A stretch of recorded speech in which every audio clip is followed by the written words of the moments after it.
बार कर वंदना सतगुरु चरनी माही। मंगत सतगुरु भेंट से फिर गर्भ नहीं आई। बार बार करूं वंदना सतगुरु चरनी माही। मंगत सतगुरु भेंट से फिर गर्भ नहीं आई। ओम ब्रह्म सत्यम सर्वाधार।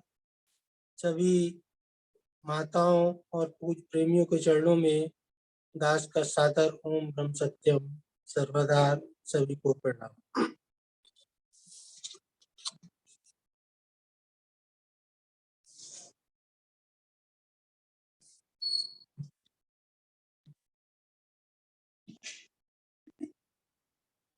मेरे गुरुदेव में एक श्लोक आता है, कर्मणि सुख कामो अहम आशया मन निरता चातुर्यात् शिवम इच्छामि नित्यम बिभेति मे मना। अर्थात कर्म करता हूं तो सुख की कामना को लेकर। कर्मणि सुख कामो अहम आशया मनने रता। कोई आशा, कोई मनन करता हूं तो किसी न किसी आशा को लेकर। चातुर्यात् शिवम इच्छामि, अपनी चतुराई से मुझे अपने कल्याण की आशा है। नित्यम बिभेति में मना, इस सब के पश्चात भी मेरा मन सदा भय में रहता है। ये हम सबके जीवन की स्थिति है। जब से हमने होश संभाला और आज तक यदि हम अपने जीवन में निगाह डालें तो कोई भी कर्म हम करते हैं तो लिखा कि कर्मणि सुख कामो अहम। कोई भी व्यक्ति संसार में जो भी कर्म करता है वो किसी न किसी सुख की कामना को लेकर कर्म करता है। अपने जीवन में निगाह डालें, बचपन से अब तक जो भी कर्म किया, पढ़ाई लिखाई की, उसके बाद कहीं जब पढ़ लिख गए सर्विस की, व्यवसाय किया, शादी की, परिवार बसाया, जो भी कुछ किया, एक ही इच्छा थी जीवन में कि मुझको इन सब के द्वारा सुख की प्राप्ति होगी। इसीलिए कहते हैं कि कर्मणि सुख कामो अहम। कर्म किया सुख की कामना को लेकर, आशया मनने रता। मन में जो भी चिंतन चलता है वो भी किसी न किसी आशा को लेकर चलता है, किसी न किसी इच्छा को लेकर मन निरंतर चिंतन करता है। और वो आशा या इच्छा क्या होती है कि इसके द्वारा भी मुझको सुख प्राप्त होगा। कोई भी व्यक्ति किसी दुख की इच्छा को लेकर कार्य नहीं करता, चिंतन नहीं करता। चिंतन यही करता है कि मुझे कर्मों के द्वारा सुख प्राप्त हो, मेरी इच्छाओं के द्वारा सुख प्राप्त हो। चातुर्यात् शिवम इच्छामि, इसके बाद फिर नंबर आता है अपनी बुद्धि का। बुद्धि का उपयोग करता है, निर्णय लेता है। मन में कोई इच्छा हुई कि इस इच्छा का, इस जो मन में संकल्प चल रहा है, इस पर निर्णय लेता है कि इसका क्या बेटर उपयोग हो सकता है, इसका किस तरह से ये इच्छा की पूर्ति करूं कि मुझको इससे सुख प्राप्त हो। बुद्धि का निर्णय भी लेता है तो इसी आधार पर लेता है कि उस इच्छा से, उस संकल्प से मुझको सुख की प्राप्ति हो, मेरा कल्याण हो। यही लिख रहे हैं कि चातुर्यात शिवम इच्छामि, चतुराई से बुद्धि का इस्तेमाल मतलब चतुराई, होशियारी जिसको हम कहते हैं, तो उससे अपनी चतुराई से शिवम इच्छामि, अपने कल्याण की इच्छा है। शरीर से कर्म है सुख के लिए, मनन करता हूं तब सुख के लिए, बुद्धि का इस्तेमाल करता हूं, निर्णय लेता हूं तब अपने सुख के लिए। कोई भी ऐसा निर्णय जानबूझकर नहीं करता कि जिससे मुझको दुख की प्राप्ति। लेकिन इस सब के बावजूद कह रहे हैं कि नित्यम विभेति में मना, चिंतन करके, बुद्धि का इस्तेमाल करके, शरीर से कर्म करके परिणाम क्या होता है? नित्यम विभेति में मना, इस सबके पश्चात मेरे मन में हमेशा कोई ना कोई भय बना रहता है, एक चिंता खड़ी रहती है, बेचैनी खड़ी रहती है, पता नहीं कहां पर कमी है। सब काम कर रहा हूं सुख के लिए, लेकिन उस सब के पश्चात भी जिस सुख की मैं चाहना रखता हूं वह सुख मुझको प्राप्त नहीं होता। ऐसी संसार की रचना है, ये मेरे गुरुदेव में लिखा। और अन्य शास्त्रों में भी हम देखें, श्रीमद् भागवत महापुराण है, उसमें भी यही लिखा। वहां लिखते हैं कि सुखाय कर्माणि करोति लोको, सुखाय कर्माणि करोति लोको, अर्थात इस संसार में सुख के लिए लोग कर्म करते हैं।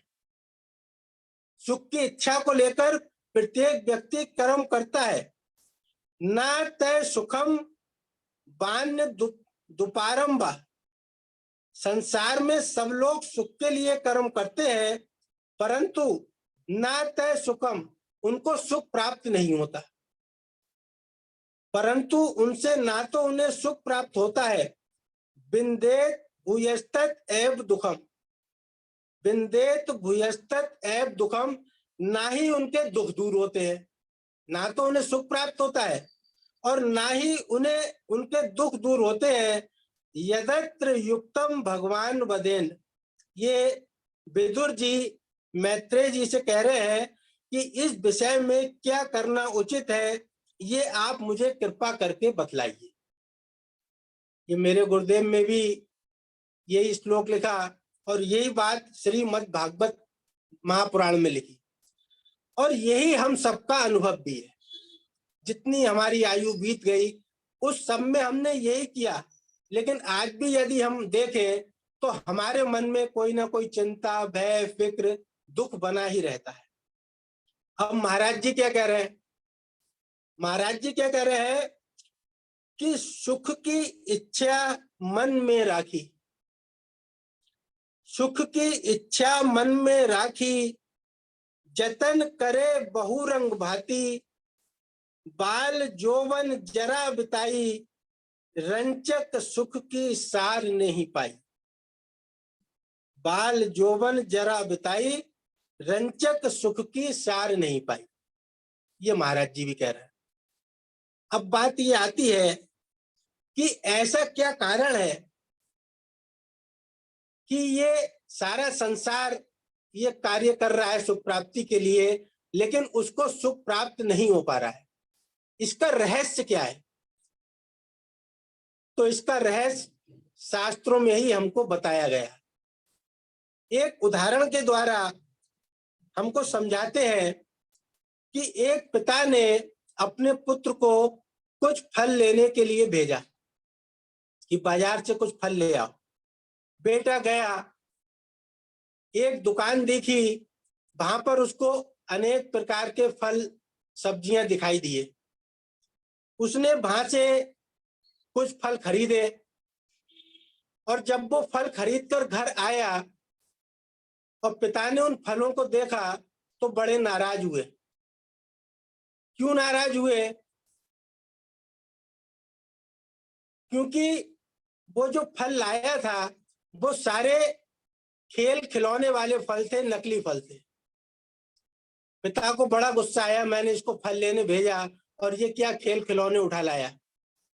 वो उस दुकानदार के पास गए, नाराज होने लगे कि तुमने इसको बच्चा समझकर ये खेल खिलौने पकड़ा दिए, मैंने इससे फल मंगाए थे। दुकानदार कहने लगा कि इसमें मेरा कोई दोष नहीं है। मेरी दुकान पर तो एक बड़ा बोर्ड लगा है। उसने उस बोर्ड की तरफ इशारा किया जिस पर लिखा था खेल खिलौनों की दुकान। तो उसने कहा जब खेल खिलौने में बेचता हूं, आपका बच्चा मेरे पास लेने आया कि मुझको आम दे दो, केला दे दो, जो भी मांगा मैंने इसको दे दिया, इसमें मेरा कोई दोष नहीं। दोष किसका है?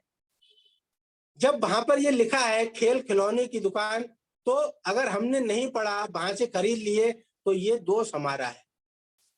अब यहाँ पर शास्त्र हमको समझाना क्या चाहते हैं? हम सुख के लिए सारा जीवन कर्म तो करते हैं, लेकिन जिस ईश्वर ने इस संसार की रचना की, उसने इस संसार पर एक नोटिस बोर्ड लगा दिया। क्या नोटिस बोर्ड लगा दिया? शास्त्रों में साफ लिख दिया। अब गलती हमारी है कि हम उस बोर्ड को ना पढ़े। बस शास्त्रों में साफ लिखा क्या? गीता का अध्याय 8 15वां श्लोक। हम कृष्ण को मानते हैं, राम को मानते हैं, अनेक देवी देवताओं को मानते हैं, लेकिन दुर्भाग्य क्या है कि जो उन्होंने लिखा उस पर ना तो हम मनन करते हैं, ना उस पर चलने का प्रयास करते हैं। तो जैसे इस खिलौने वाले ने लिख दिया, फल वाले ने, कि खेल खिलौने की दुकान है, ऐसे ही ईश्वर ने लिख दिया शास्त्रों में। क्या लिखा? कि माम उपेत पुनर्जन्म दुखालयम अशाश्वतम। गीता में भगवान कृष्ण ने स्पष्ट संदेश दे दिया इस संसार के बारे में। क्या लिख दिया? दुखालयम अशाश्वतम। जिस प्रभु ने इस संसार की रचना की, उन्होंने संसार पर एक बोर्ड लगा दिया। क्या बोर्ड लगा दिया?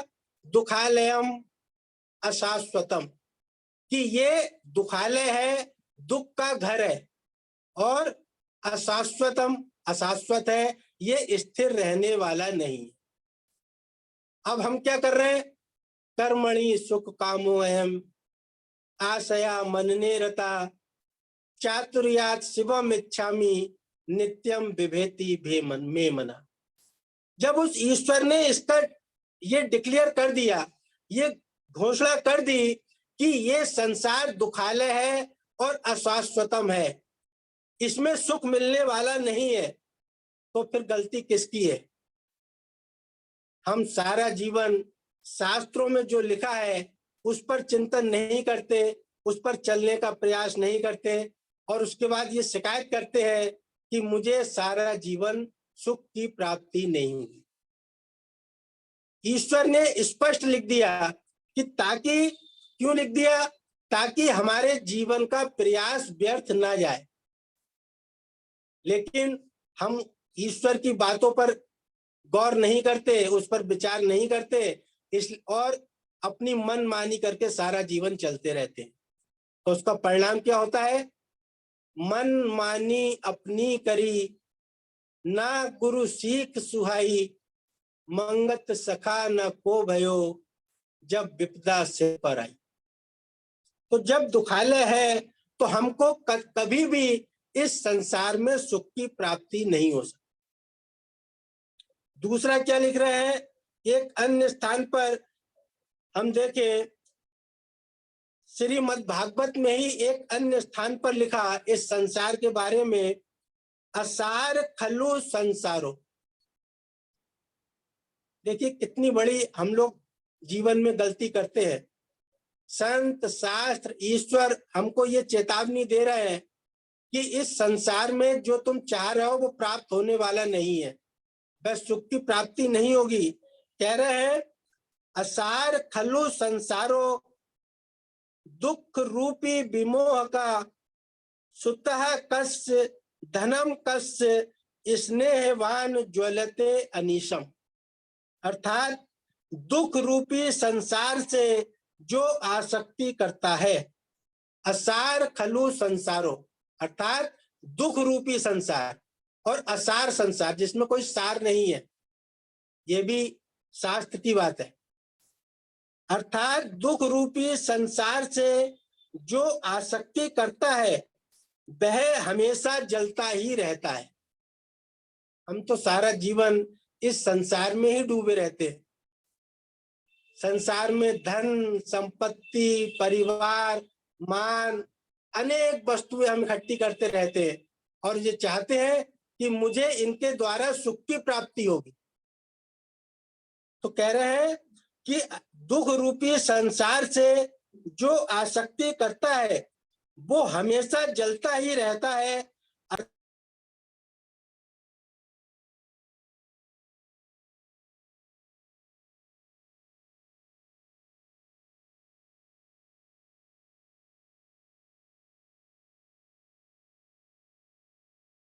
और चिंता में घिरा रहता है।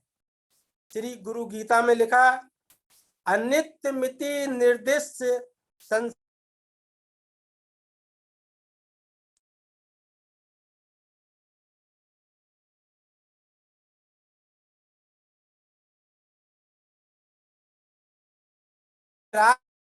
दर्शी या सा गुरुर विहित प्रिय। हे प्रिय, संसार अनित्य और दुखों का घर है। संसार अनित्य और दुखों का घर है, ऐसा समझकर गुरु हमको संसार से वैराग्य की शिक्षा देते हैं। ये देखिए, सब शास्त्र हमको ये निर्णय दे रहे हैं कि संसार दुख रूप है, इसमें हमको कभी सुख और शांति प्राप्त नहीं हो सकती।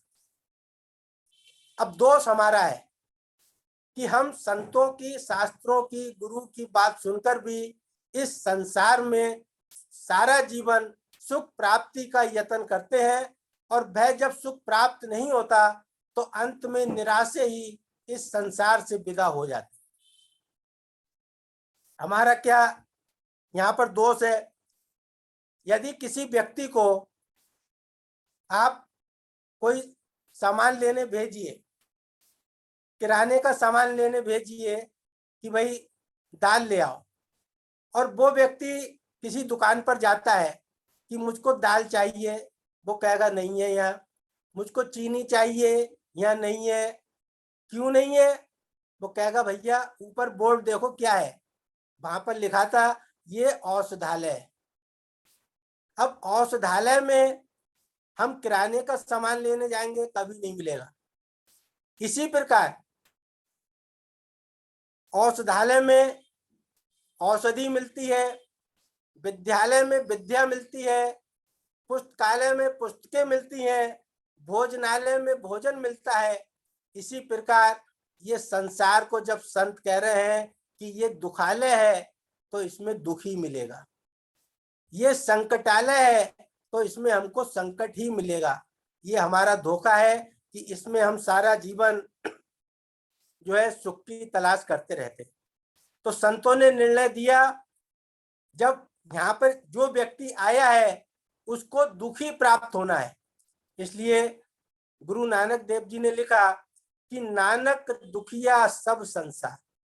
ये निर्णय कर दिया संतों ने, क्योंकि ये संसार दुख रूप है, इसलिए यहाँ पर केवल दुख की प्राप्ति होगी। आप चाहे संसार में कितना भी यत्न कर लीजिए। नानक दुखिया सब संसार, महाराज जी की वाणी में आता है कि बाहवा रचना ये जगत की मीता, बाहवा रचना ये जगत की मीता, कुछ कहन कथन नहीं जावे, जहां से पूछूं सुख की साजन, सो ही दुख दिखलावे। संत कह रहे हैं कि संसार में इसीलिए किसी को सुख आज तक नहीं मिला, जिसको मिला वह दुख में ही दिखाई देता है। हम किसी व्यक्ति से कई बार पूछते हैं कि भाई क्या हालचाल है, और वो व्यक्ति हमसे कह देता है कि बहुत मजे में है, बहुत सुखी हूँ, और हम ये मान लेते हैं कि शायद ये सामने वाला व्यक्ति बड़ा सुखी है। लेकिन वास्तव में क्या है, जब उसके पास आप बैठिए तो थोड़ी देर में जो व्यक्ति कहता था मैं बड़ा सुखी हूँ, वो अपने सारे दुख खोलकर हमारे सामने रख देता है। तो इसलिए सत्पुरुष कह रहे हैं कि जहां से पूछूं सुख की साजन, सो ही दुख दिखलावे। आगे कह रहे हैं कि जहां से पूछूं सुख की मीता, जहां से पूछूं सुख की मीता, दुख बखाने गुनी गुनीता। सुखिया कोई ना देखिया, जो आया इस संसार, जो देखा सो दुखिया, नित दुख का करे विचार। ये देखिए सत्पुरुष का निर्णय। हम सारा जीवन इसी में खत्म कर देते हैं सुख प्राप्ति की, और उसका अनुभव हमें होता है कि जिस सुख की तलाश में मैंने सारा जीवन खत्म कर दिया, वह सुख मुझको प्राप्त नहीं हुआ। तो सत्पुरुष हमसे कह रहे हैं कि सुखिया कोई ना देखिया, जो आया इस संसार, जो देखा सो दुखिया, नित दुख का करे विचार। सुख को खोजत खोजते बीत गए बरख हजार, मिली ना पलक की शांति, जो भोगे भोग अपार। ये हमारी स्थिति है। अब इसका कारण क्या है, क्यों दुख प्राप्त होता है हमको, ये भी रहस्य लिखा कि सुख क्यों नहीं मिलता हमें, दुख क्यों प्राप्त होता है। तो इसका रहस्य बता रहे हैं सत्पुरुष। क्या रहस्य बता रहे हैं, कह रहे हैं कि साचा सुख ना जानत जानी। तुम जिस सुख की तलाश कर रहे हो, तुमको वास्तव में पता नहीं है कि सुख है क्या। चाहते तो तुम सुख हो, लेकिन तुम्हारा सारा कर्म, सारा प्रयास, सारा चिंतन ऐसा है जो तुमको दुख की तरफ ले जा रहा है। तुमको पता नहीं है कि वास्तव में सुख कहते किसे। तो पहले तो हमको ये पता हो कि सुख है क्या। तो सत्पुरुष हमको बता रहे हैं वाणी के द्वारा, कह रहे हैं कि साचा सुख ना जानत जानी, कूड़ भरोसे परम दुख ठानी। जिसका तुमने भरोसा किया है सुख के लिए, वो परम दुख रूप है। वो चीज सुख देने वाली नहीं है। क्यों नहीं है, देह के सुख को नर सत कर मानी। तुम्हारा जो सुख है वो तुमने देह का सुख माना है, इंद्रियों का सुख माना है, विषय भोगों का सुख मानते हो। तुम्हारे जो सुख का आधार है वो तुम्हारा शरीर है।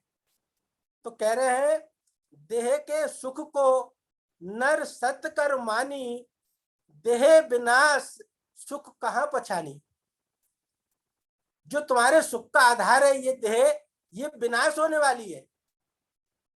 तो जब ये विनाश होने वाली है तो तुम्हारा जितना तुमने सुख इकट्ठा किया इस देह के लिए, ये तो अंत में दुख रूप होना ही होना है। इसको कौन बचा सकता है। तो हमको ये भी नहीं पता कि वास्तव में सुख कहते किसे है, सच्चा सुख क्या है।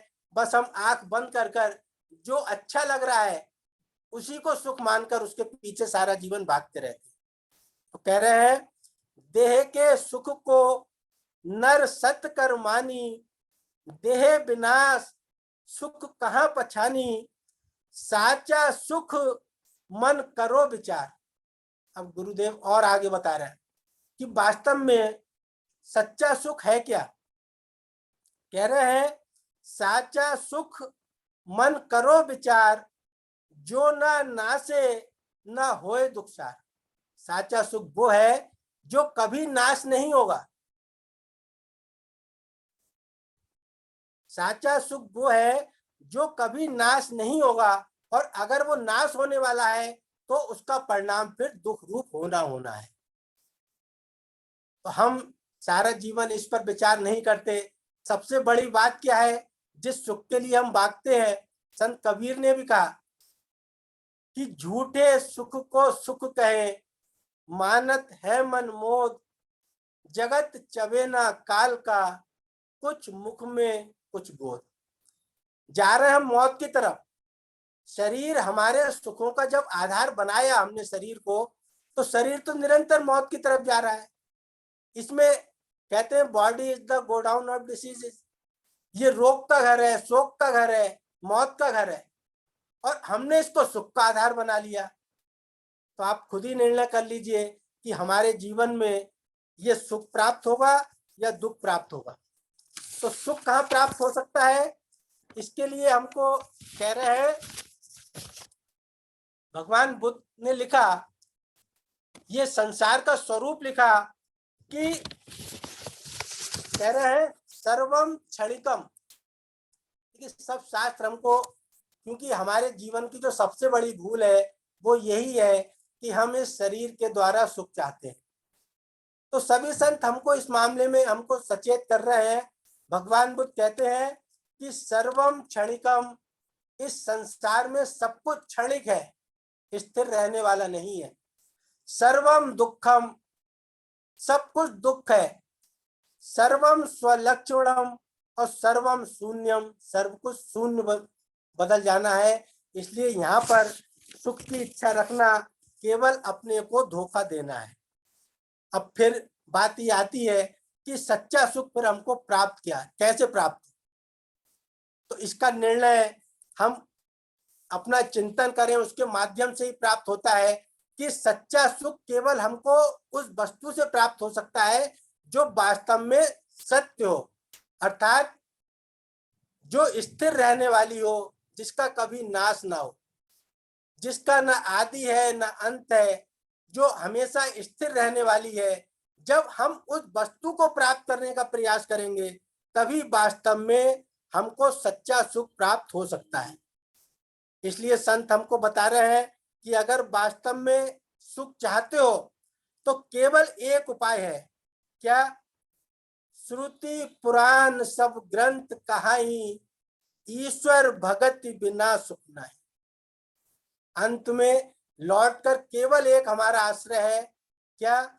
ईश्वर की भक्ति करना, जहां पर हमको वास्तव में जिस सुख की हम तलाश कर रहे हैं वो सुख हमको वो प्राप्त हो सकता है।